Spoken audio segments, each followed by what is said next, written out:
Hi, I'm Masha du Toit. I'm going to read you an extract from my new book, We Broke the Moon, science fiction book.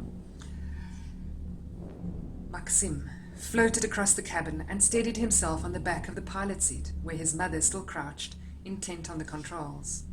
When he'd been a small boy, she used to pull him into her lap, his hands trapped in hers so he couldn't touch anything. She'd point at the controls, and he'd tell her what each read-out and toggle switch was for. He'd learned to read by deciphering those cryptic symbols.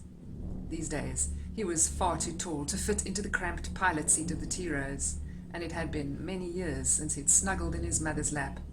What was the point of dwelling on it? Soon he'd be aboard the Tohora.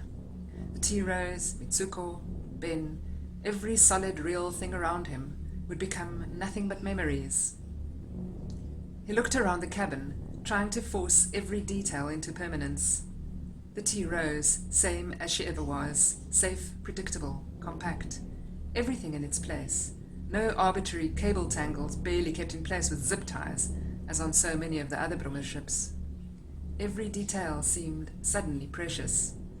The softly glowing light strips that stretched across the ceiling, hazy with scratches.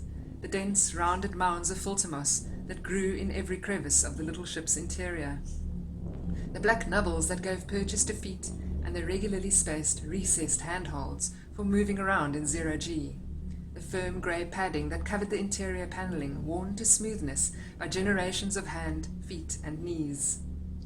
The viewport that pierced a section of the unpainted, unpadded metal above the control board contrasted strongly with the neatness of the rest of the interior.